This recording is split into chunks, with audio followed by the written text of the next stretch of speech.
You're listening to the Huddle Up Podcast with Chad Jensen and Zack Kelberman. Join Broncos Country's deep divers at milehighhuddle.com and sound off. And now it's time to drop some knowledge. Okay, we're letting it breathe as we get on our Facebook group. Looks like we're good to go. Welcome into the Huddle Up Podcast. I'm John Kronenberg, filling in for Chad Jensen. How are you doing, Zack? I'm imitating what I hope by now Chad's wife is going through in labor, hopefully pain-free, breathing it out, delivering his wonderful baby boy. But yeah, guys, if we have a different kind of look tonight, it's because John K., our producer, is co-hosting with me. Chad Jensen, as most of you know, he's in the hospital right now waiting on the birth of his baby boy, the name of which, John, I don't think has been decided yet based on what I know and what you know. But we have an interesting show tonight. Talk about Broncos OTAs, talk about a certain quarterback that committed a certain turnover today, and it's also the Mile High mailbag. And again, we have the producer here, John K. We have myself, Zack Kelberman at Kelberman NFL. That's John K. MHH. How are you doing, though, John? I'm doing quite fine tonight. I'm doing fantastic. Really excited to be able to speak to people for the first time in a long time. I haven't been able to speak about the draft, anything like that. So really, throw your questions at me tonight. I'm excited to talk about the Broncos football tonight. But as you were saying, with Chad, I don't think a name has been decided yet. So it's definitely going to be exciting to see what's going to happen. Definitely know that Broncos country is definitely interested in that as well. So why don't you lead us off with our first topic? Yes, and yes, guys, as you heard, fire your questions off to John. I want him to bring the heat tonight, so anything you guys want to know about the Broncos, and make it care of John Kronenberg. But we're going to start off tonight's episode by getting into some Melvin Gordon talk. He gave an interview with the Jim Rome Show yesterday. I wrote up the story today on milehighhuddle.com. He was asked, of course, about Teddy Bridgewater. He was asked, of course, about the rumors about, I was going to say Alex Rodriguez. I don't know why. Aaron Rodgers. Here's what he said, though, about Bridgewater. Quote, "It's just crazy. It's crazy because I train with Teddy in Florida. I've known Teddy, been throwing with Teddy, and catching with Teddy for a while. It's funny because I was actually talking with Teddy about Denver. I was like, bro, it's a great place. It was funny to see him end up here." End quote. Okay, that's a fairly vanilla quote. I mean, he helped recruit Bridgewater, and he knew him, obviously, from their connections in the NFL. He brought him to Denver, sold him on Denver, brought him into Denver. He got him to compete for a starting job. He got him to that point. But then, now, Alex Rodgers, Aaron Rodgers is in the scope of Broncos country, and there's rumors about the Broncos acquisition of the reigning NFL MVP. So he was asked, Gordon was, about the Aaron Rodgers rumors. Quote, "That's going to be bittersweet. My Wisconsin people, he played collegiately at Wisconsin, are going to be hurt if Aaron Rodgers leaves, and I hate to see them sad. With that going on, it's just crazy. I don't want to speak too much on Aaron Rodgers because we got the competition between Drew Lock and Teddy. But it would be a disservice for a lot of fans to not see Aaron Rodgers play this year, regardless of what team he's on. And I'm sure that a lot of people turned on the TV because of him." Now, John, what do you make from those quotes? Did you look at it like it was a curious statement? Did you look at it like it was cliche? How would you summarize Melvin Gordon's comments on the Broncos quarterbacks and the rumors surrounding Rodgers? I think, first of all, of course, I definitely think that bringing in Teddy Bridgewater, he's saying all the right things when it comes to Teddy. I do think he actually believed that, though. He does want, Teddy to come in, be competition, be that veteran leadership. But otherwise, who else can deny that they don't want Aaron Rodgers coming in as much? Who's going to say things, against Aaron Rodgers? Well, I mean, for me, it's one of those things where I just really think Gordon is comfortable saying whatever he feels. I really don't think he's going to hold back. He's a veteran at this point. He knows what he's saying. He understands the politics of the NFL. So he's making those statements, and he knows who's going to hear it. He knows who's going to pick it up. And I don't think it should be anything shocking. I don't find that shocking. He's holding something back himself. He's not in Denver. He's not in OTAs. He's choosing to train on his own right now. And what's interesting in that quote, he actually said, "It's a great place. It was funny to see him end up there." Not here, but there. And you know why he said there is because he's not in Denver right now. Right. So it's an interesting kind of survey into the Broncos locker room, it seems like, John, they're content with this Lock-Bridgewater battle.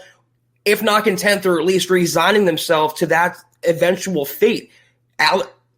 Aaron Rodgers is not coming to Denver. Deshaun Watson's not coming here. None of the quarterbacks in the draft came to Denver. It's looking like Teddy Bridgewater versus Drew Lock, and may the best man win. And it seems like the locker room is embracing that.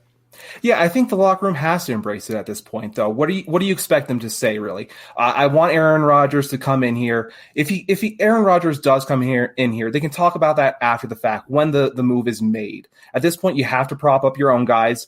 I don't expect anyone to say anything otherwise besides that. I mean, that's how I feel. And again, with Gordon not being in Denver, I see that as, he didn't come in Denver last year that quickly either. Remember, he signed the contract, took some time. So I'm not surprised by that at all. He probably loves being in California. That's where his home is at this point. That's where he's made his bread and butter. So, I mean, I'm not blaming him. He's not forced to come into these organized team activities at this point. So that is what it is. This is kind of an aside, but I was looking through the quotes after the Broncos selected Javonte Williams. He was asked if Gordon reached out, and he said, yeah, he reached out on Instagram. He said, I'm happy to train and work with you. I just find it funny that Melvin Gordon's not in Dove Valley, John. He's not in the facility. He's not working with his teammates. It's another year where he's training away. Even though it's voluntary, it is his right. He just saw two now former Broncos hurt themselves away from the facility. He has a young second-round rookie vying for his job. A couple weeks ago, he promised to endear himself to Denver and prove he's still an RB1 in the NFL. And doesn't show up for OTA. So I think that's who Melvin Gordon is, but I do appreciate his honesty with the quarterback situation. Yeah, and I agree with you. But I do think that this presents an opportunity for Williams as well. So we can't think of this as a completely negative. So I'm definitely, I understand where he's coming from, but we'll keep going with that. But I do see a super that I wanted to get to. So I'm going to back out for 1 second while I get that, because it did skip. So I'm going to get that while I do that. I'm going to be hopping in and out a lot here today, everyone. So if you see me hop in and out, I'll be back in a second. So why don't you handle this super that we got from last night? Sure. And while I do that, I'll get some others in the back. Yeah, guys, it's going to be kind of an unconventional type episode. You have me full screen tonight, like good old times on 24/7 Sports. Anyone remembers that? John is so valuable as a producer. I love having him on here, but we need him in the background too. So if you see him pop in, pop out, if you see me go big screen every now and then, don't get scared. Don't reset your monitors. It's okay. I do want to pull up, though, John, if we can. I want to add this. Last night, literally as Chad and I clicked end broadcast, and a second after it ended, Jeremy, Black Knight, hopped in with this donation that set the all-time Super Chat record for the Huddle Up podcast. Listen, we don't like talking about that too much. We always just want your interaction. We always want your banter. We appreciate each and every one of you. We've never asked, but we have to acknowledge the fact that he blew us away, and he is now etched forever, Jeremy is, on the top of Mount Rushmore, holding the individual record for donations. It's a lot of coin, John, and I could speak for Chad when I say it's going to help us further and advance and fine-tune and upgrade the brand, allow us to have new content, new VIP materials, new items in the store. It's going to help the site become better, us become better. And Jeremy, if you're listening out there, no amount of thanks or appreciation coming out of my mouth right now can do this justice. It's a tough time right now in the country. I realize that everyone's out for their own, and I fully support that kind of lifestyle. But for you to bestow this type of generosity and this gift on us, it means the world, man. And again, from Chad, he was blown away. We were just shell-shocked after hopping off last night. And if you saw me on Twitter, John, Chad, Jeremy, I literally had the gif where the guy was just in shock. It was different shots of him, and that's how I was last night. So thank you so much, Jeremy. And I want to shout out, John, I believe it's Black Knight 323. Yes, so that's just a little bit flipped for his Twitch handle. Definitely does a lot of different streams, been doing a lot of Mass Effect. So if you guys are into that, check out his Twitch channel as well. It's a fun time. I head over there all the time. So feel free to do that. And great follow as well. Yeah. And again, Jeremy, thank you so much. We never expected anything like that. We will never ask you or anybody else to do anything like that. But your generosity literally humbles us more than we can ever express. And I can speak for everyone on this podcast, everyone who works for this company. We appreciate you so much. Thank you once again. Yeah, it's fantastic. Really want to get really quickly into the matters of business. As we were saying, this is the Huddle Up podcast. I get the left side tonight. Yeah, we'll do that. Side. That's how it's going to be. Give us a follow at Huddle Up Pod on Twitter, as well as the mothership account at Mile High Huddle. Feel free to also join us. Click the blue button at facebook.com/Mile High Huddle. Become a supporter. You'll get excellent stuff like the Trickle Zone. You'll get Kelberman's Corner on Sunday.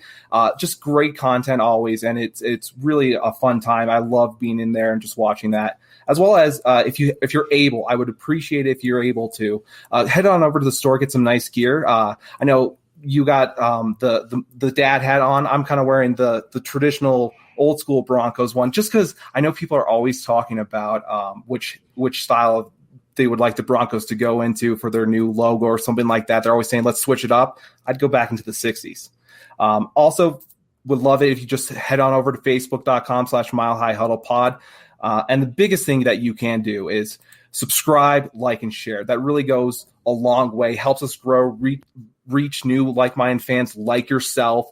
Yeah, I'm just perusing the comments. John, we have support for you already, though. In the shop with Willie, one of our great listeners. He's $2 super. Thank you, Willie. Just here to support my man John tonight, killing it. See, John, you were all, I don't know, you don't want to come on with me tonight, but I promised you have an audience here. You have a following here. They love you.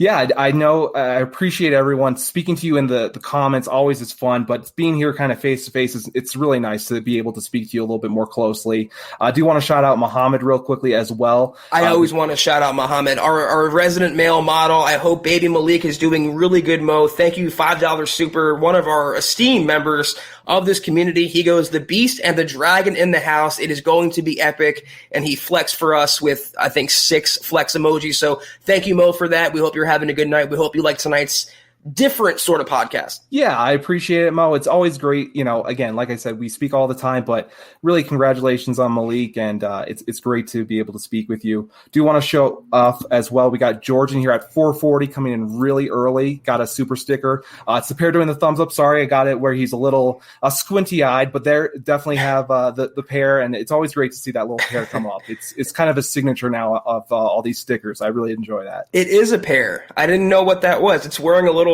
Baker Mayfield headband, though, it looks like. Yeah, I think, let's see. It is. Yeah, it is. So definitely appreciate that. And we got Michaela coming in here.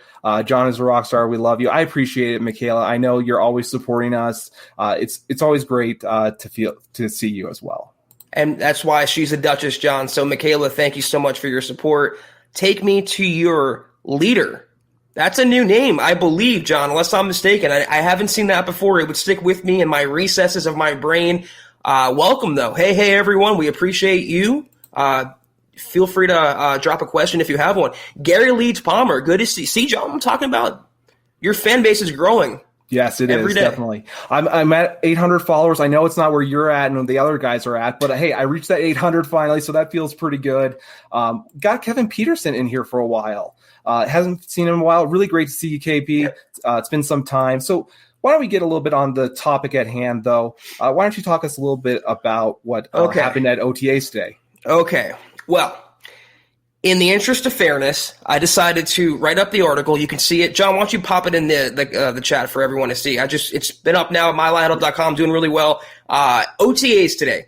Broncos had, I believe it was day 3, and there's no live tweeting or live, video or photos from practice. So the team, the Broncos, on Twitter put out a 44-second highlight video. And at 40 seconds in that highlight video, a quarterback is throwing an interception. At least we think he's a quarterback because the Broncos, the way they edited the footage, it just shows Simmons picking off the ball. It doesn't show who's throwing the ball.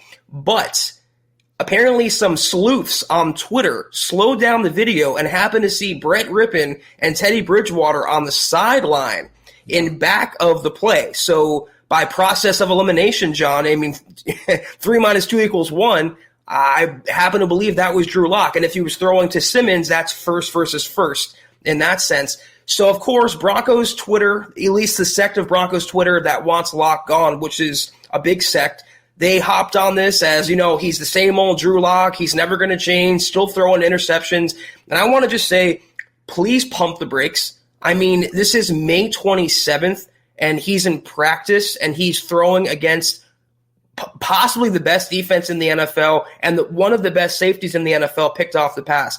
I promise you Teddy Bridgewater will throw a pick either in the coming weeks or in training camp or in the preseason. It's not going to be the last one we see at Broncos practice, John, but it just reaffirmed that a lot of fans out there, and I'm not gatekeeping, I'm not telling you how to be a fan. If you want to overreact to a 2-second discriminate, vague clip from an OTA practice on May 27th, that's your prerogative. That's all you. All I'm saying is this is what happens in OTAs. This is what happens when offense versus defenses play each other. And if you guys know anything about the NFL, anything at all, every single year, every single team at this point, again, May 27th, I want to caution, the defense is usually well ahead of the offense in terms of installation for the upcoming season. It doesn't matter that they're returning the same coaching staff, they have the same playbooks, it's just they're further along in that process.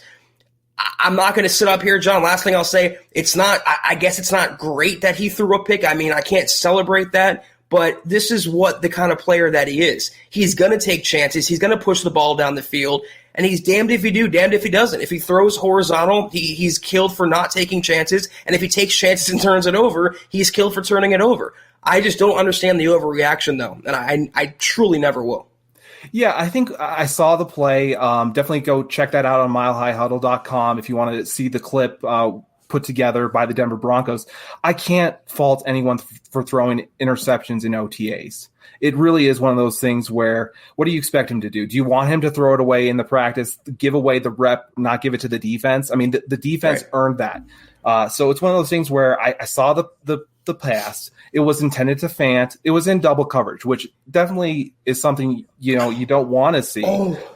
But it's one of those things, again, what do you expect him to do? Do you want him not to force it, throw it away? I don't really expect that to happen in OTAs. I don't think that's what any of the coaches want either. So for me, it's really a non-issue, but at the same time, I know people are talking about different zip from Teddy Bridgewater and Drew Lock. They're diving into those few plays that the Denver Broncos showed really, really heavily and making decisions off of that when it really is just OTAs. Got to give it some time to breathe. As we always say, let it breathe. Got to get used to the receivers again. It's much easier for a DB to kind of go at it. Simmons, he's the best in the league, as you said, highest paid safety. He's going to go attack that ball and make that play. So definitely.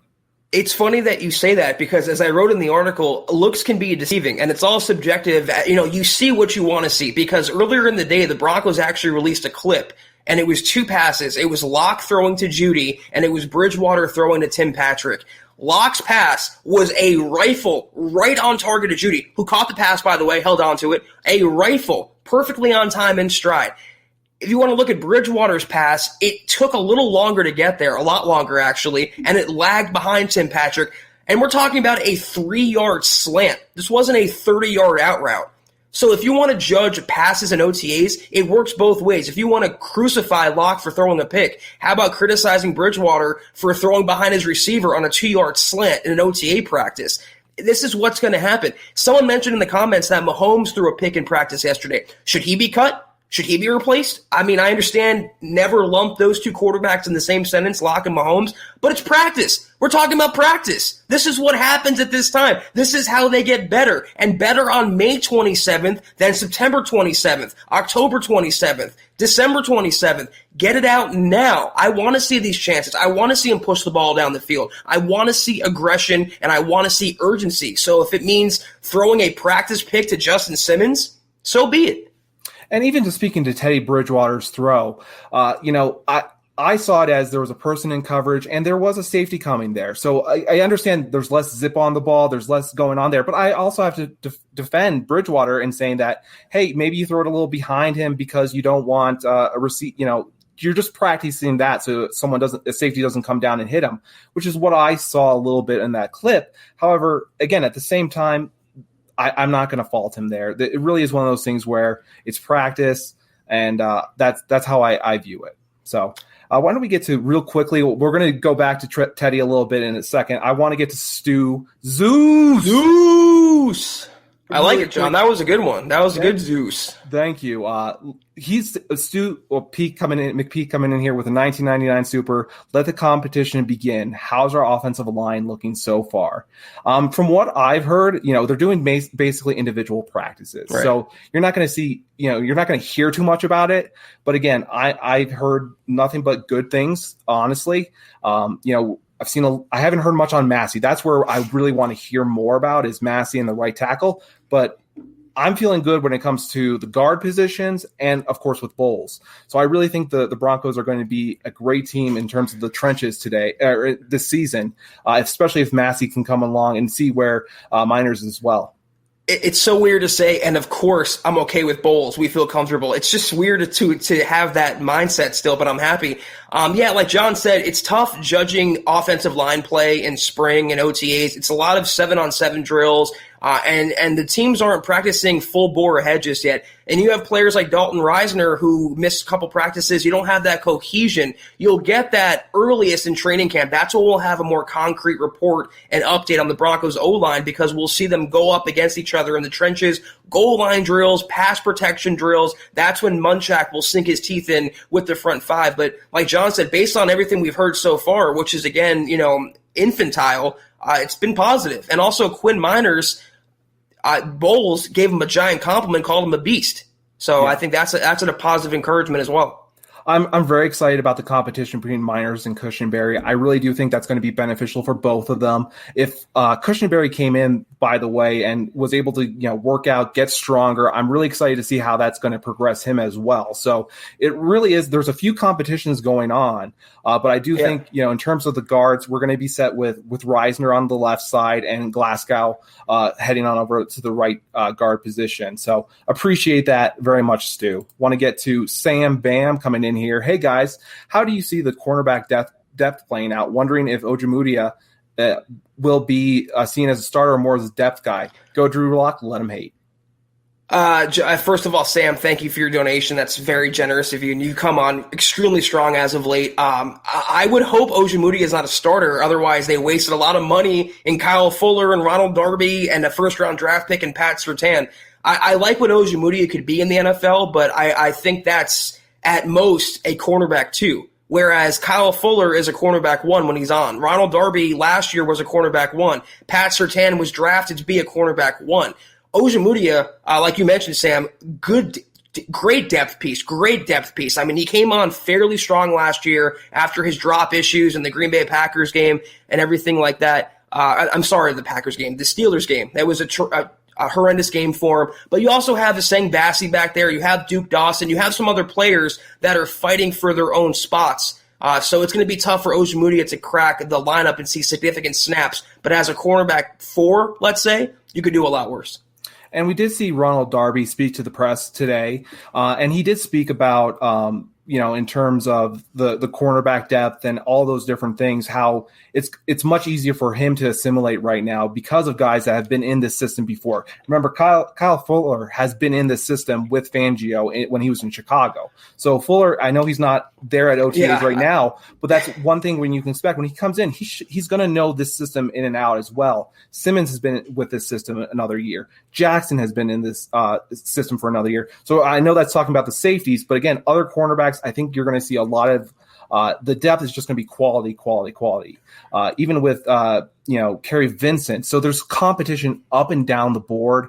It's really going to be one of those things where the Broncos are going to want to get as many people as they can on the practice squad. And if not, the players are going to be stolen, to be honest. They're going to be picked up by other teams that are needing those cornerbacks, especially if Bassey doesn't make it or something like that, where if they're put on maybe PUP or something like that, you have to stow them away that way, maybe on PUP or something like that. So it's definitely something to look into, but I don't think Ojemudia is going to be playing too many snaps with so many other guys, but he's definitely a great depth piece. God, I wish Fuller would get to Dove Valley, though. He's another guy that's training on his own right now. And even Vic Fangio said, I had an article about this as well on milehighhuddle.com. He doesn't really know what's going on. He just assumes that it's voluntary and he'll be back for mandatory practices. But I read a quote from Simmons, and he said he's talking to Fuller. He talked to him, and he can't wait to pick his brain. And I just wish, come on, Kyle, just get to Denver already. Let the best safety in the NFL work with you and become even better and thrive in this defense. I agree with you there. We got Black Knight in the house right now. We just want to say thank you one more time. We did give you a shout out at the beginning, but really it means the world to us. You're keeping the lights on, and really great to see you in here tonight as well.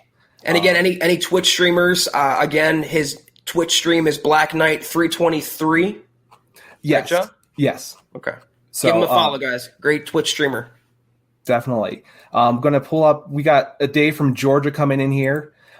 Still with a $10 super. Thank really you, appreciate that. Still the best Broncos podcast there is. Hashtag Beast and a Priest. Hashtag State of Being. Hashtag Broncos Country. Really appreciate that, Dave. If you have any other questions, let us know. We'll get that in there. And as we're going, let's see. I also agree with Dave. It's the best Broncos podcast out there. Just saying. Yeah, I have, again, when I listen to some other ones, there are plenty of great different podcasts with different flavors. You can find it, but hey, we have our community. Yeah. We love our community. We love you guys. So that's why it really is so much different than some of the other podcasts, because we are so connected with you guys and we're able to speak to you and get to your questions, personally. So going to get to Simon here with a $10 super up in Canada. What up, guys? Do you think PS2, Patrick Surtain Jr., will be starting by the end of the season? Which of the rookies, safeties, do you think will get the most reps? Great pair of questions here by Simon. I'll take the safety question. John, you take the first question. So I really like Jamar Johnson more than Caleb Sturz. I think he's more impactful. I think he has a higher ceiling, and I see way more Simmons, and I see more of a Will Parks or a Kareem Jackson and Stearns. And I just want the playmaker out there. If he can get some other aspects of his game fine-tuned, he was, a mid to late round pick after all. The Broncos could have a steal and a future starter at safety. I'm really excited. After Surtain, after Baron Browning and Pookie Williams, I really want to watch Johnson play in that secondary. Yeah, I'm just going to piggyback off that a little bit. I do agree that Johnson is the guy you go with over Stearns, who you're going to see more reps go to. But again, they're both going to be competing on special teams a lot. So those are other ways we're going to see them and see them make flashes until then. But I'd love to see those guys get in there as the third safety, make some movement, really confuse the defense a little bit with some of those substitution. When it comes to Surtain, I'm not seeing him starting by the end of the year. Honestly, he's going to be in there in so many different sub packages. I mean, If we're really to say what are the starters, we're going to say there's three cornerbacks that start: Callahan, Fuller, and Darby. Again, that's how it's listed for the starting positions. So he's going to be in there plenty of snaps, though. So it's not something I really have to concern myself with in saying he's the starter. All I care about is how many snaps is he going to get, how involved is he going to be in, and how impactful he is in those select snaps. Because if he dials down those plays for his snaps and understands what he has to do, that's really all you can ask for, especially from a rookie who's coming in as a first round pick. Yeah, and apparently, like you mentioned, they're going to move Surtain all around the formation. He can play some safety, he can play some nickel, he can play some, outside cornerback boundary. I will say on paper, I don't think the Broncos want to rush him along too much. That's why they went out and signed two other corners. But keep in mind here, John, Bryce Callahan is an injury risk, much as I love watching him play, and Ronald Darby has an injury history as well. So if one of those players goes down, it's going to thrust Surtain into a lot more action than the Broncos might be comfortable giving him in his rookie season. Yeah, that's a fantastic point. So if something does happen, yeah, he'll definitely be in here. Got Tanner coming in here with a super $9.99 super. Really appreciate that. Just showing some love as always. And he's, like I said, he's always coming in. Oh, yes. So keep it up, boys. State of Being, hashtag Broncos for life. Really appreciate that. Thank you, Tanner. Always good to see you around here. Now, one question, we'll get to Beowulf real quick, because this is the Mile High mailbag. We want to get to all of your questions. And John, you are a football priest, by the way. Not honorary, you are the third football priest. So we are your football priest. It is Thursday, the Mile High mailbag, and we are here to provide your absolution for all your burning Broncos questions. Hopefully I nailed that. Chad, if you're watching out there, text me and let me know if I got that. But again, if you have any questions, guys, we have another half hour, so fire them in. We'll try to get to as many as we can. And we got Beowulf coming in here. Sup, fellas? Checking in a little bit late. So glad practice is finally here. I'm fitting for some FBI. Did Chad? Football. Oh, from some football. Thank you. No one's fitting for some FBI, John. I needed to understand it. Thank you so much. Did Chad have his little pony yet? Why don't you fill that in a little bit? Why don't you handle that? Yeah, I've been texting him, on and off today. I asked him about 15 minutes ago, did the delivery start yet? And he said no. His wife is still being dilated. I hope I'm not violating HIPAA right now or any personal details, but no, everything's going smoothly though. Everything's on track, and we will let you know whenever we know. Yeah, and very excited to welcome into the Broncos community. We'll definitely get some pictures hopefully soon. It will be very exciting to see that. And let's see. Maybe he'll make a guest appearance on the show Sunday. Going to get some Twitch followers here. Got Veach coming in here. No picks in OTAs would mean you don't need OTAs. That's a good point. That's a great point. That's a good point.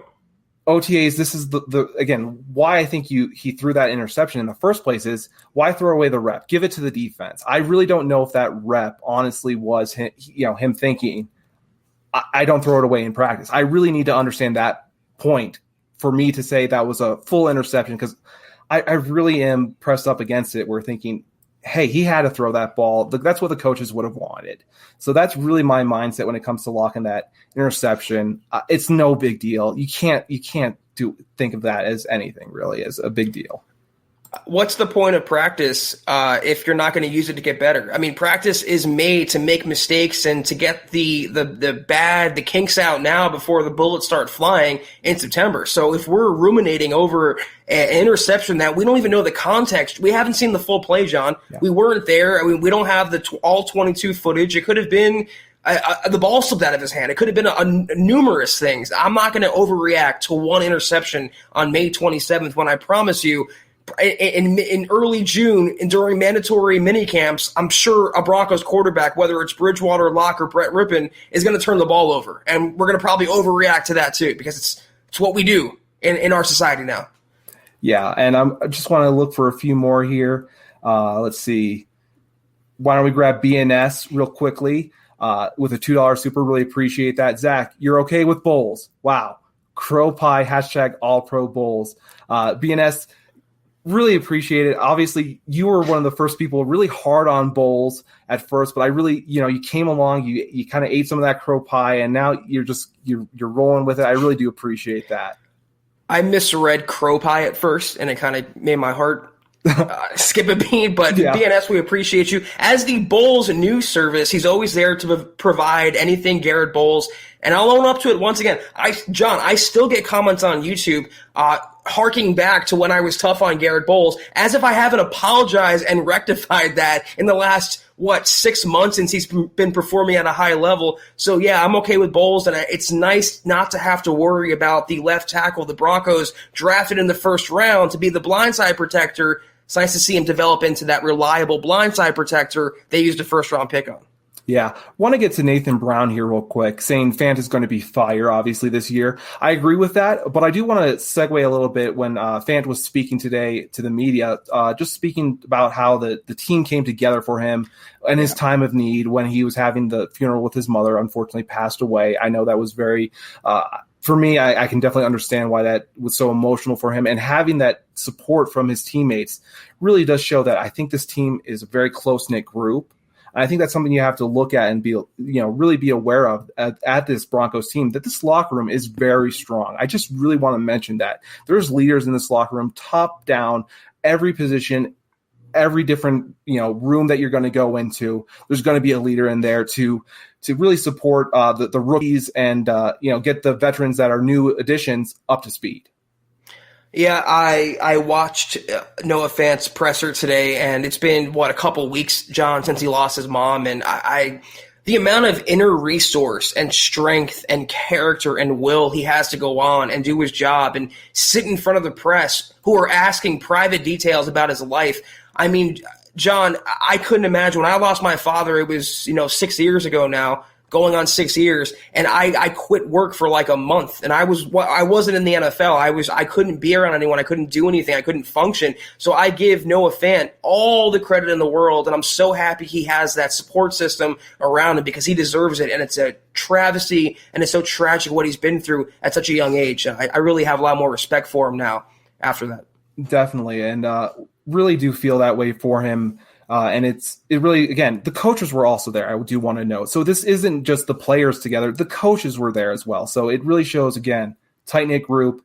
And it's a huge deal for me because if you're going to be a team, you have to really gel together. It just doesn't work when you're, nitpicking with each other. That's why when it comes to Bridgewater and Locke as well, I don't really expect to hear as much griping between, as the players, at least at this time. Unless there's something bad going on with the quarterback position, that's when you kind of start to hear it.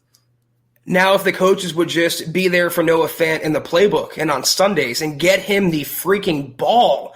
I mean, you have a potential perennial Pro Bowl top 10 tight end who, by the way, John, is going to tight end U. It's that new tight end camp, I believe, being launched by George Kittle and Yes. Travis Kelce. It's with Greg Olsen and Travis Kelce, but I'm not sure what's going to be the status of Olsen with things going on with his son. I'm not sure if you heard about that with the heart, if you remember. Yeah. So I'm not sure where that's going to land, but I really do hope the best for Olsen, by the way, when it comes to that. But we're going to see a lot. That's going to be fun to see. Definitely. And it's going to make him a better tight end, too. And if he's even better, I mean, just get him the ball. And that falls on the quarterback as well. I mean, when in doubt, target Noah Fant. #feed Fant. I mean, I want to see him just blossom this year. Yeah, I agree with you there. We have Base Gaze. Haven't seen you in a while. Love the photo as always. Great to see you with a $4.99 super. Any word on Justin Strnad? Does Browning put his roster spot in jeopardy? I'll let you handle this one first, and then I'll piggyback off of you. I don't think – I mean, you can judge Strnad and Browning in a vacuum. And if you compare them as inside linebackers, I just think Baron Browning's ceiling is just so much higher. And he's so much more of a dynamic player. I don't think Strnad – this is maybe my opinion is skewed by the fact I never saw Strnad as a savior at inside linebacker. I saw him as a nice depth piece, and I like where the Broncos got him coming out of college. But he's an injury-prone guy who missed his first year with injury. We don't have that concern with Baron Browning, and he's just more of a sideline-to-sideline guy. He's better in the box. He's better against the run as far as I'm concerned. He has better positional flexibility, can play inside or outside. I don't think it's going to put his roster spot in jeopardy, but as long as Browning stays healthy, I think that's his job to lose, whereas Strnad is a depth player and a special teams player for Tom McMahon, assuming he's healthy. Now, I know you all listen to Nick Kendall a lot. When it comes to the linebacker position, he's been saying that the position is better than what fans have been saying. I do agree with that in some sense, especially with some of the starters. I think there's going to be a rotation, honestly, when it comes to this. So when it comes to Strnad, he definitely can earn that position, but how many linebackers are going to be on this roster? I think the Broncos, when it comes to Joe Jones leaving to Tampa Bay, Joshua Watson is going to come in and be that kind of special teams ace. So he's technically an inside linebacker. And so, how many are the Broncos going to keep? I don't think Strnad is in jeopardy. But Browning is a nice piece. He was brought in here for a reason to switch things up with the Broncos. But again, you also have to look at Alexander Johnson and Josie Jewell with only 1 year left on their contract. You can't really go into next year with not having any linebackers signed up. Point. So this is just a nice way to have two players going to be there, going to be safe there. And, I'm excited to look what Strnad can do. But again, rotational piece. I don't see him being in there to be a starter, putting his nose in the ball when it comes to those first, 2 downs. That's what Johnson and Jewell are there for, to really disrupt those running downs. So maybe on some passing downs, but again, that's not really what I would expect too much to see Strnad, though. That's a good point about the contract situations and the future. And also the Broncos learned this last year, unfortunately. What happens if Browning or AJ or Josie gets injured? And then, you have to have guys on the roster beyond the starters. And you can't have all pros as backups. So Strnad, it's a win-win for Denver. If he's a late-round pick, if he doesn't work out, you haven't invested anything. He didn't play last year. And if he does work out, you have another inside linebacker. And if he can help come in for 2, 3, 5 plays a game, if he can help stop a third down in coverage, I'm all for that. Yeah, agree with you there. And we're going to get Dale Rudd in here with a $5 super chat. Thank really you. appreciate that. Checking in late. We'll go back and watch the beginning when posted. Hey, John, great to see you on screen. State of being. Hey, really appreciate that. Just saying hello. Great to see you in here. Thank you so much. We're going to have to get you your own show. I think the demand is there now. We'll definitely see it. It got to smooth things out. You see at the start, I'm a little bit slower, but I warm into it. I'm getting running. We're going to get there, everyone. Don't worry. I want to get to Jimmy John real quick here when he's saying, what position does Pookie play? Obviously, some people don't know that he goes by Pookie Williams. So he plays running back. He's Javonte Williams. Jimmy John's playing my stomach right now. I'm hungry. I want a sandwich. But yeah, he plays running back. He's probably going to be the Broncos' future at running back. He was drafted for that reason. And John, I don't know if you saw, but George Payton was talking about the acquisition of Javonte Williams, and he made it seem like no matter what, he was going up and getting him. That was a player that was really, really high on the Broncos' big board. And if you're really high on a running back in the second round, you have big plans for him. So I think he's the future, and he will take Merlot Gordon's job by year's end. I agree. I have to agree again on, we're on the same mindset here a lot of the times. And I do think that he's going to make a play for that starting role eventually. It's just a matter of time, essentially. And if Gordon can hold on to the ball, like everyone's been saying, if he can, secure the ball, maybe it doesn't happen until the later in the year, but Williams has a lot of potential. And again, they grabbed him for a reason up top there. And I think, for me personally, I haven't been able to speak upon it, but I would put him ahead of a lot of the running backs that were taken a little bit earlier. So like your Harris, for example, your Najee Harris. I think that, you have Gordon there. You have one more year left with him. Really run the ball with him hard. You have that last year left. Don't feel worried about saving his legs or anything like that. You're able to ride him a little bit, save Williams maybe for the playoffs once he gets a little bit more accustomed to the scheme. But he's also great at blocking. I do have to note that as well. That makes a very valuable player. And the good thing about Williams, unlike Royce Freeman, the Broncos aren't getting a running back with no tread left on his tires. I mean, he wasn't used that much in college because he was splitting carries. But John, I speaking of spouting off, I want you to address Tom here. $2 super, thank you. Tom, is John a Lock advocate? So, John, please tell our audience how you feel about Mr. Drew Lock. Let him hate. That's how I feel. I'm definitely a Drew Lock supporter. I think he has a lot of different tools that are really working for him well. And when it comes down to grading him off of, again, 18 games, that's basically one season now, as we have 17 games now in the season. Again, he switched from Scangarello into Shermer. I really don't have this mindset where we have to know him by going into year 3.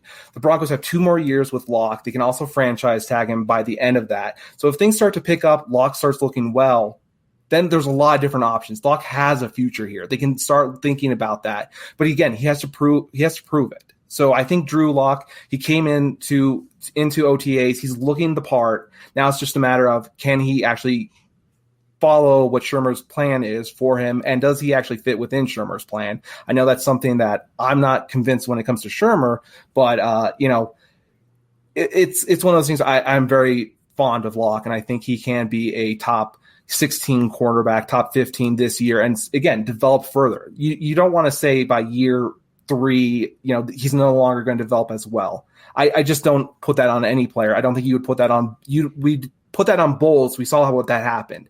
So we're, as BNS is always talking about, are some of us going to have to eat crow pie when it comes to Locke? I think so. But again, at the same time, if he doesn't perform, I understand moving on when it comes to next season. I just shudder to think what the franchise tag is going to look like by the time his contract's over, John. Like $50 million for one season.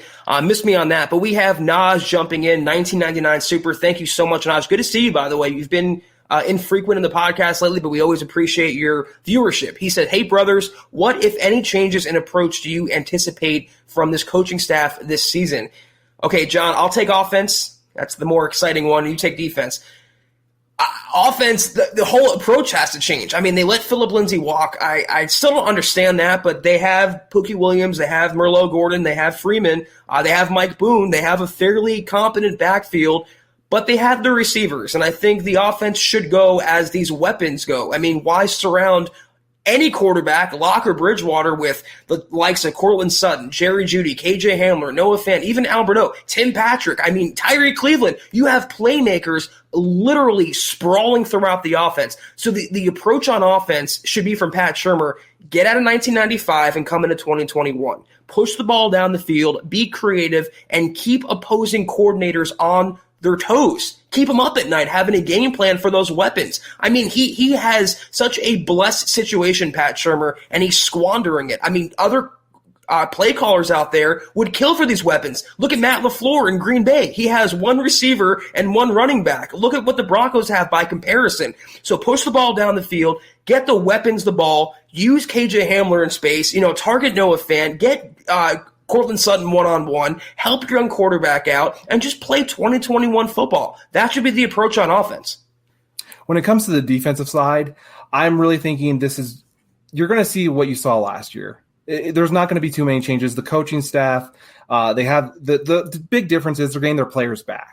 So that line's going to be healthy with Purcell hopefully coming off that Liz Frank injury. Jones as well kind of had that knee injury a little bit midseason, so he's going to be healthy, going to be a force to reckon with. So I think what you're going to see is a lot more when it comes to just the Broncos aren't going to need to overcompensate for certain issues with their defense. So you're not going to see as much Alexander Johnson coming in those A-gap blitzes because, you're going to have Chubb and Miller coming off the edge to get that pressure. So you're not going to need as much interior pressure, especially if Melvin Gordon can come in there and start to, step up a little bit, get some pressure when it comes to the passing downs a little bit for that, especially. So I think it's just going to be a lot more calm. When you saw from the Tampa Bay Buccaneers, they kind of against the Kansas City Chiefs in the Super Bowl, they really did use a lot of what the Broncos did. So I think you're going to see a lot of similar stuff like that going on again. And again, just not overcompensating for certain deficiencies in that in the defensive scheme. And for the love of God, stop playing cornerbacks 10 yards off the line of scrimmage. You have man-press corners throughout the secondary. And I know you play a lot of zone coverage, but don't give the defense this cushion. It just puts your secondary in bad positions. And I know that's predicated on pass rush. And like you said, John, if Fangio doesn't like to blitz sometimes, he gets extremely conservative, and he's allowing his horses to get there. But sometimes you have to blitz. Sometimes you have to bring the pressure because it dictates the quarterback how they're going to respond. I better be on my toes. They're going to come after me. You have to get in their head. So I agree with what you said on defense, but just be a little more aggressive in terms of blitzing and in coverage from Fangio and Donatello. Yeah, that's a great point about press as well. That could definitely benefit. Just giving them a little shove at the beginning of the routes. Yes. Just set them off a little bit. Especially tight ends. I agree, especially there with the tight end position. But again, I don't want those easy completions. I know it's bend but don't break is kind of the philosophy, but don't give up those easy 5-yard plays and have it 2nd and 5. Make it easy for the offense on 3rd down to make a decision on a run or able to play to their strength. You want to keep the offense off balance, and I think we're going to hopefully see more of that. Yeah, Simon jumping in, $10 super. Thank you again, Simon, so much. He goes, any worries about interior pass rush? Shelby Harris is solid and Draymond Jones is a stud, but I can't think of other D linemen who can get to the quarterback. Are we lacking in good depth pieces? John, you just rattled off a few of them, but Deshaun Williams, I think, is a guy who has a lot of breakout potential. He kind of came out of nowhere. He's almost like the last couple years version of Shelby Harris where no one knew his name, but he just makes plays. They let DeMarcus Walker go, but they brought in Najim last year. And Deshaun Williams, I think, is the biggest beneficiary beyond Shelby Harris and Draymond Jones. What do you think? I agree with you there. I think in terms of interior pass rush, I really do like Williams. I think, like you said, last year he came on very well. He was very impressive. I think on 3rd downs you might see him a little bit more. Obviously with Purcell, he's a run stuffer. He eats blocks. So if you're going to send someone on a blitz, maybe you do that.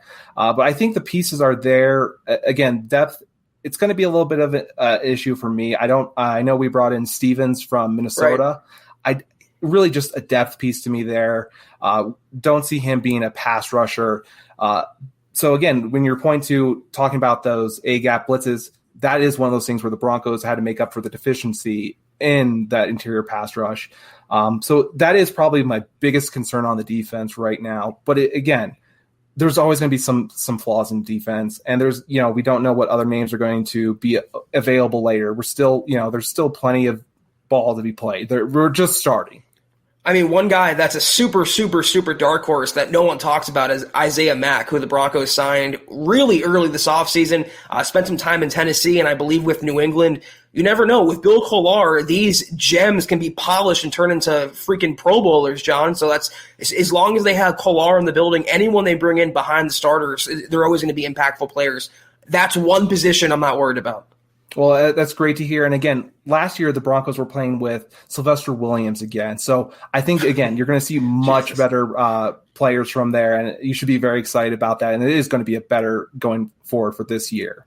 Yeah, no more of the Billy Wins in Denver. But Shane Daniels jumping in, $5 super. Thank you so much, Shane. Good to see you around here. In your opinion, besides quarterback play, what is the biggest thing the Broncos need to improve on this season? #GoLock, #GoBroncos. First thing, comes to my mind, it's not anything the players have to do, it's the coaching. All around the coaching, not just on Pat Shurmur, but McMahon should be, I don't know why he has the job still. He should be on the street right now. And Vic Fangio. We saw multiple times, not just one time, but multiple times last year. Look at the first game and look at the finale in particular, where his defense or his coaching, his clock management or lack thereof hurts the Broncos. So, yes, they'll go as Lockos or Bridgewater or whoever, but if Fangio keeps blowing timeouts or doesn't use them, if his defense can't get off the field to save their lives, it's really not going to matter. So I look for the coaching to also hit their potential, and I'm holding them to the same standard I'm holding to Lock. It's put up or shut up time for the Broncos coaching staff. I'm with you there on the coaching staff. I will think about a little bit more when it comes to the player side. And when it comes to that, I think they need to improve really when it comes to, I'm just trying to think about it. I would say, you know what, I'm going to have to go with the coaching staff. This roster is set. I have to admit it. Really Besides, is. It really is. There's a lot of potential here. You have explosive players on offense. You have Fant. You have Okwebanam as well. Maybe the Broncos need to improve on getting their tight ends blocking, but I think Munchak can assist on that. I really do agree when it comes to that. The smallest things is on the players, like tackling and blocking and catching the ball like Jerry Jeudy, but that's also taught from the coaching staff. That's a discipline thing, and that's a regimen thing that they're instilled into them. So to me, it trickles down from the coaching staff. But we got Brian Greenfield hopping in. John, $25 super. Thank you so much, BG. Good to see you. Hope you're having a great Thursday evening. What did I miss about Drew Lock with knee versus Teddy Bridgewater? We'll give a quick recap, Brian. We opened up the show talking about this, but the Broncos had their third, full-scale OTA practice today, and both quarterbacks were on the field throwing, of course, and practicing. And the Broncos shared a video where a quarterback, we can't see who it is, threw an interception to Justin Simmons, and by process of elimination, people determined it was Locke throwing the ball because Bridgewater and Rippon were on the sideline. So that's the biggest thing, the biggest takeaway you're probably reading about, Brian, is the overreaction to an interception that we don't know the context of on May 27th in voluntary OTAs. But like I mentioned earlier also, there was another video, Brian, that came out earlier today. Two passes, one from Locke and one from Bridgewater. The one from Locke was a slant, a rifle right in the breadbasket, in stride, no problem, beautiful ball. The one from Bridgewater was a little slower and behind Tim Patrick. So we can all overreact. And to answer your question, that's what you missed, the overreaction about Drew Lock and Teddy Bridgewater. Yep, definitely had that same feelings with that as well. Let's see if we can get someone that's not a super chat real quickly. We'll do rapid fire time. We needed like a little horn from now on. I told Chad about that, but when we get to like 10 minutes and under, we're going to do like a rapid fire round. Right. That's a great idea. Really want to get Willie really quickly here in the shop with Willie. He wants to do a show with me. I would be pumped to get you on here and do, especially, you came on before. You very, very well spoken when it came to Aaron Rodgers, your opinions. Definitely great to have different opinions, strong opinions, because it makes us all better. I don't agree with everyone when it comes to their thoughts on the Broncos, especially, with the podcasts. But at the same time, I get better every single time I hear Eric speak. I hear Nick speak. Every single time I get better, and that's really the big thing. So I would love to be able to speak with you and maybe do a little bit of a give and take. Got Veach coming in here, 2112 on Twitch. Starting fast and playing with a lead would be what has to improve most, in my honest opinion. Money. Yeah, I pulled this question up, John, because I want to give some love to our Twitch audience. And Veach, thank you for tuning in tonight. But this is a comment that I think is fair because it puts the onus on the coaching staff. Starting fast is on the coaching staff. I'm sorry. That's game preparation, that's intensity, and that's discipline. But playing with a lead and not squandering a lead or putting yourself in a deficit, that falls on the players. So, Veach, I perfectly agree with you. The Broncos have to improve roundly from last year, and it's not one or the other. It's not A or B. It's A and B. It's the players and the coaches. Yeah, the Broncos do have to come out of the gates firing. And that's also talking about the schedule. The Broncos cannot have another start where it's 0-3 or, you get 1-5, anything like that. The Broncos have to come out, take advantage of you're playing the Giants. I know the Giants got a lot better with who they were able to bring in free agency and things like that, but still, you have Daniel Jones. You got to attack that team. So I really think the Broncos have to start with their schedule as well, start out fast, and I think that, again, comes with fast quarterback play, getting Drew Lock or Teddy Bridgewater into the rhythm immediately in the game, and really just no holding back. Get everyone involved as quickly as possible.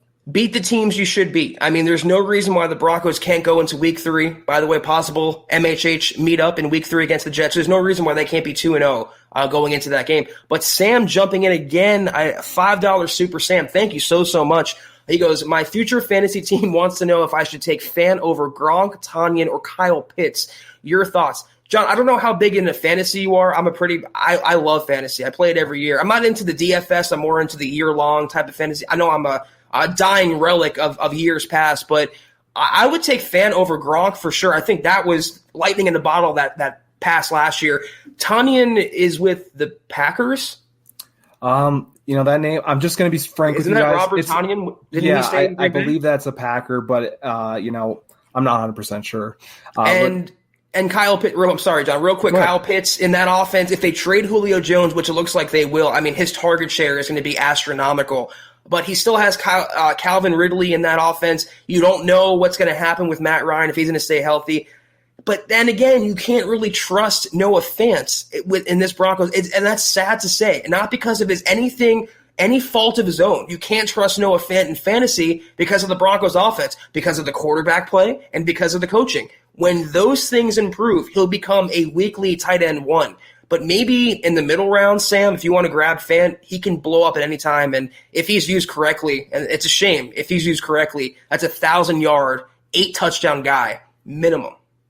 Yeah, I agree with you. When it comes to fantasy, I'm not the biggest fantasy fan, but depends on the round as well. If you're getting mid-round, you take a little bit more of a risk. But Kyle Pitts, as you were saying, you got to love if he's able to get those targets.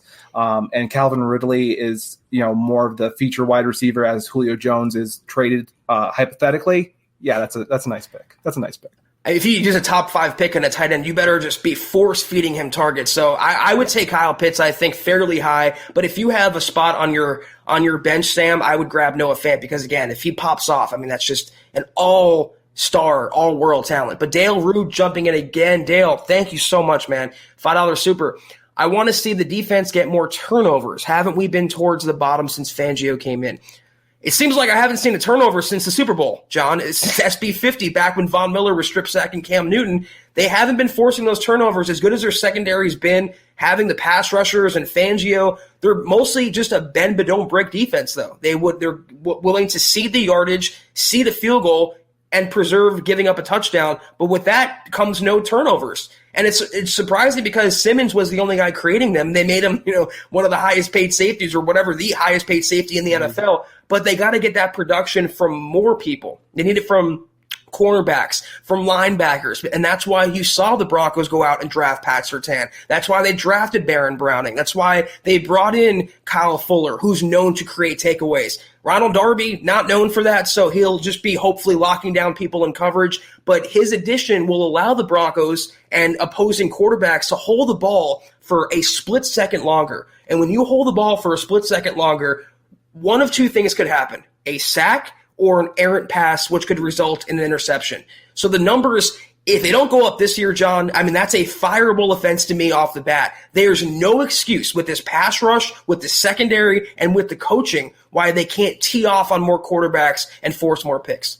Yeah, I know the Broncos have been getting a lot of their turnovers, unfortunately, from tip passes on the defensive line. I know that it's great when you see Harris do that, but I'd like to see more turnovers where it's, like you're saying, having more pressure, having the quarterback hold the ball for another split second where the cornerback can go ahead and make a play. Maybe there's more press, as you were saying a little bit earlier, getting more aggressive when it comes to your cornerback play, because the Broncos really do have to get those turnovers. That's how you get your offense in great positions to make those different plays, to be able to get ahead in those early stages of the game. So I really do think the Broncos have to get more to that and not rely on so much when it comes to Shelby Harris and those great tip passes. Yeah, we have some comments that are saying, coach better and catch better. And these are all fundamental things the Broncos can improve at. And if they do, they're going to be a force this year. But Christian jumping in, $4.99 super. Thank you, Christian. So good to see you. He goes, hey, guys. And by the way, guys, we're officially past the hour mark. That doesn't change regardless of Chad and I, John and I. So we're going to have to kind of wind it down. But we'll get to every question we can tonight. We don't leave any superstars, John, as Chad would say, in the dark. So, Christian, hey, guys, any news on Chad? Said it this morning, but with Gordon's fumbles, Williams takes his spot by the end of the year. Thoughts, #let him hate. Nothing new on Chad. He hasn't texted me back, so either he's ignoring me or he's kind of busy right now. But last I checked, everything's still, the process is still ongoing. They're still waiting for the delivery to take place. And again, when we know, there'll be a post, I'm sure, on Twitter, on Facebook. Chad will post pictures. You will know, Christian. In terms of Williams, though, we said the same exact thing, or at least I did. I mean, it's only a matter of time. It's when and not if that Williams takes Merlot Gordon's job, because he's not an $8 million a year running back. He's really not. And the Broncos are so high on Williams. To not only take one in the second round, but to trade up for him and pretty much intimate we'll do whatever we can to draft you. This is a guy who's going to be the long-term starter. And I'm right there with you, Christian. I think not even by the end of the year, by Halloween, it could be Williams' job. I'm with you there. We spoke about this a little bit earlier. My opinions are Williams was taken very early, and the Broncos obviously saw something in him. Williams also offers a lot on third down. He just offers so many different options for the Broncos. Also is a good receiving back, and I know that wasn't something that Gordon, we didn't see him do last year as much as we would have thought, especially when the Broncos signed him with that huge, $16 million deal for these 2 years. I think that's something you're going to see, hopefully, Williams do a little bit better, and maybe that's something that pushes him over the edge compared to Gordon. Yeah, and Kyle jumping in, $10 super. Kyle Wheeldon, says congrats to Chad. First of all, yeah, we all extend our congratulations to Chad. And Kyle, thank you so much for hopping in and dropping that super. We appreciate you. If you have a question before we get out of here tonight, please feel free and we'll get to it. BNS, though. I'm sorry, John. Real quick, BNS jumping in, $2 super. Thank you, BNS. If the offense rolls this season, # the lock blessed monster. It's okay. So I actually love the lock blessed monster concept. To me, it's I have to admit, for me, it's funny, especially if you can, get a cool T-shirt to go with that. I think if Lock does well this year, maybe we can think about that as a shirt or something like that. It's a cool idea. You let us know in the comments what you think about that. But one other thing I want to get to real quickly. We have some stars I know coming in from Facebook.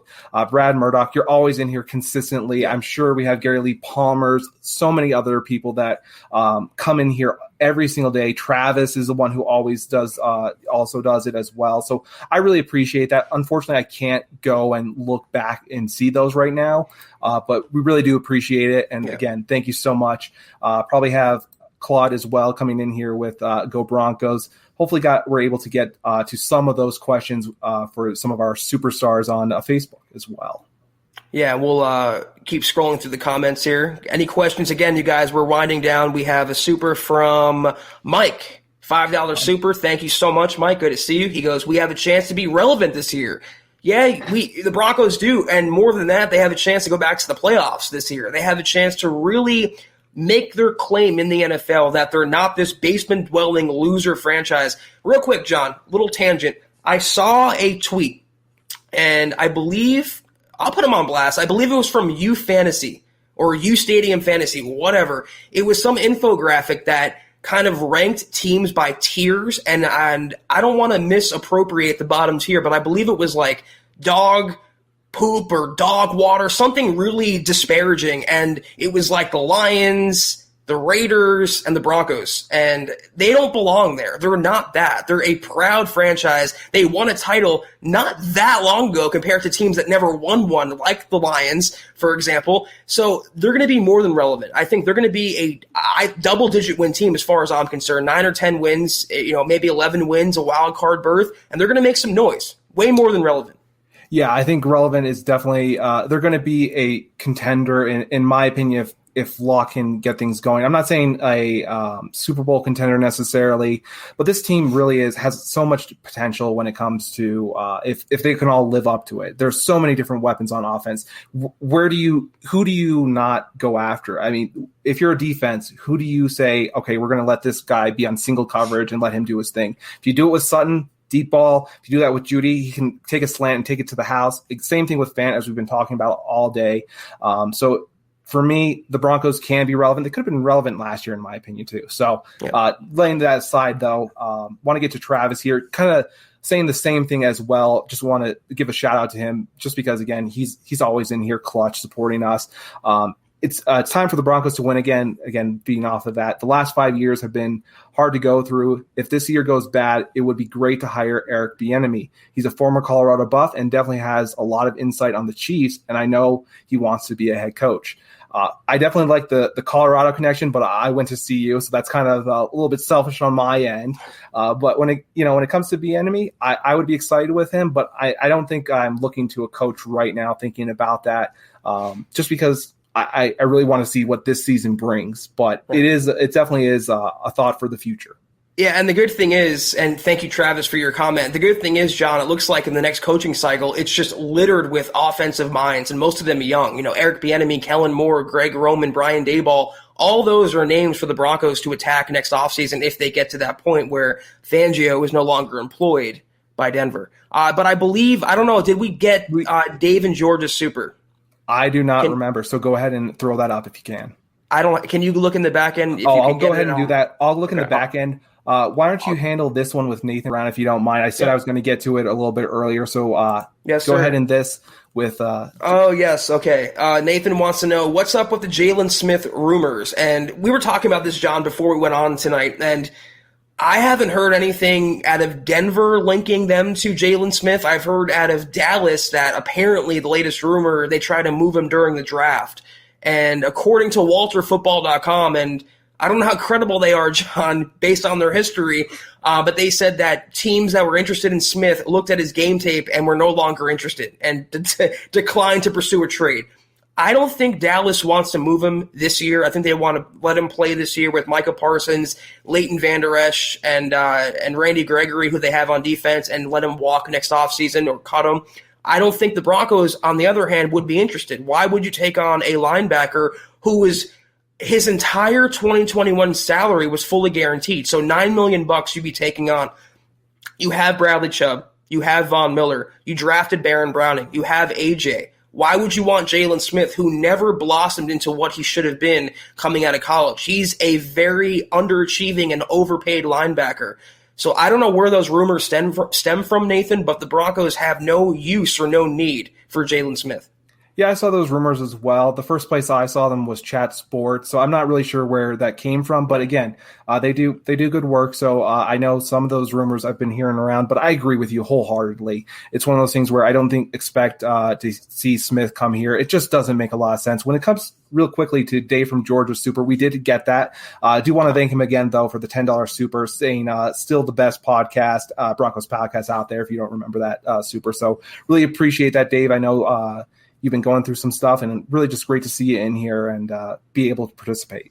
Yeah, he's such a great listener and such a great supporter. We want to get him twice. We'll take a couple more questions here. We're at an hour, 8 minutes. I'm about an hour 9 now, so we have to hop off in a second. But I want to get some non-supers to close up the week of podcasting today. Jack Kenna on YouTube. Thank you, Jack. What do you fellas record versus the tough AFC West? So what do you think the record would be, the Broncos versus the AFC West? Can we remove the Chiefs? Let's go ahead. Let's just separate the Chiefs. Let's handle the Chargers. I think they can go 1-1. I mean, there's been times where they've gone kind of toe to toe with Mahomes in Kansas City, and they could take him down if things broke a certain way. So they could go 1-1, but I'm not holding my breath. I think they can sweep the Raiders, and I think they can sweep the Chargers. I'm not saying it's going to happen, but I think it can happen. I agree with you there. When you looked at last year against the Chiefs, the Broncos competed with the Chiefs up until the second half, if you remember. They really were going toe-to-toe with the Chiefs. It's one of those things where the defense eventually broke. Players were getting hurt. They were coming off the field. You can't limit that offense for 4 quarters without getting points on the board with your offense. So I think that's a big thing. If the offense can produce this year, I do see it as being a potential with the Chiefs 1-1 split. Raiders, as you were saying, I think that's a potential 2-0, especially with I like to think if it's at full capacity with the season, like we're hearing, that the Raiders game, the Broncos fans can just do a little quick trip on over to Las Vegas and make that a little bit kind of a neutral site, so it can be 2-0. And same thing with the Los Angeles Chargers. It's always kind of with the Chargers, you know it's going to be a little bit home field advantage for the Broncos, unfortunately, when they're away. So greatly, actually. So I think the Broncos can definitely get 5-1 if they live up to their potential. Not sure if they're going to, as you said. Yeah, apparently Dave had a question about Deontay Spencer. So Dave, maybe we can't get it in the back chat. So if you have be sure to pop the question again. Okay, there it is. Is Deontay Spencer on the bubble? And thank you for your patience, Dave. It seems like, John, they want him on the roster for one job, which I know you feel the same way. I hate it. I mean, you used his second-round pick on a receiver who had punt return experience and return experience in college. Why not double up? Why not get some use out of KJ Hamler, especially if you're not using him on offense? I would say he's on the bubble. He'd be on my bubble, but the Broncos seem to like him, and McMahon seems to like him, and we all know the influence McMahon has in that front office. For me, I think I've said this a lot of times when we were speaking privately. Deontay Spencer, he has to be on the bubble. For me, his value is only in the kicking game and punting game, and the Broncos were having huge issues when it came to that last year. How many times did you see Locke backed up at the 5-yard line? How many times did you see the coverage, do something where there was a penalty? I'm not saying that's all on Spencer, but when Spencer has that feeling of, hey, I know what my role is with this team, it's to return punts and kicks and make explosive plays, he's going to take those inherent risks more often that I don't think he needs to make. He can let the ball go ahead and go back in the end zone, make some fair catches. That's just simply what I haven't seen from Spencer at all when it comes to the Broncos. And I don't see other value when it comes to him on the offense. You have so many different options. Cleveland, Hamler. Cleveland can return just as well. So we saw him returning kicks at the end of the year. We saw Callahan returning punts because I felt like he was able to make those secure catches and really not put the Broncos in those bad situations. So yes, I think Spencer is on notice. He has to perform at a top rate level in order to stay on this team. And apparently we had a troll in the comments, and he's been dealt with Low Lip McGee, which just sounds like a Kansas City fan. He's in timeout. So Low Lip, see ya, buddy. I want to just give a shout-out real quick. Jeremy hopping in. Again, the new proud record holder of the Super Chat, Superstar donations. Thank you, Jeremy, so much. And again, guys, if you're a gamer, if you're into Twitch, follow this man, Black Knight 323 on Twitter. I promise you, great follow, great Broncos fan, and great support, a supportive member of our community. Thank you again, Jeremy, for your generosity. Really appreciate that as well. I love to watch you on Twitch when we speak a lot there. So we'll definitely speak soon. But, John, I believe we are caught up on Super Chats, and we are about an hour and 13 minutes in, so we have to wind it down for this evening. I'm going to just give my little goodbyes real quick, and I'll let you handle the matters of business for tonight. But thank you guys, everyone, for tuning in tonight. I know it's a little bit of a different kind of podcast, not having Chad here, but I think John killed it. I always have a lot of fun talking with him, and hopefully you enjoyed as well watching us on here talk about Broncos OTAs, the overreaction to interceptions, and the whole quarterback battle. That's just getting started. We have a lot more to go over in the weeks ahead. And yeah, Sam, 5-1 versus the AFC West, split with Kansas City. I would love it. And you know what? It's not that unrealistic. Again, guys, the Broncos will make some noise this year. Bet. Yeah, and just want to say thank you to everyone. I had a great time. Obviously, I started off a little slow, but we got things running like I said we would. And I felt like this was a great pod. I really do appreciate you guys being with me. And as we're getting out of here, why don't I run through some matters of business really quickly? This is the Huddle Up podcast. Really did enjoy it. Thank you so much, Zack. You can follow him at Kelberman NFL, as well as me at John K. MHH. Feel free to I would appreciate it if you gave us a follow at Huddle Up Pod on Twitter, as well as the mothership account at Mile High Huddle. There you're going to see all of our articles come up there. That's where you see them immediately posted. So if you want to get the most breaking news when it comes to the Broncos, be able to see those clips as we were speaking about when it comes to those throws from Teddy Bridgewater as well as from Drew Lock, and be able to see those not as we're just speaking about it. Head on over, become a follower there. And also, come on Facebook.com/Mile High Huddle, become a supporter, click that little blue button, and you'll get great content when it comes to Eric Trickle and his Trickle Zone, as well as you with the Kelberman's Corner.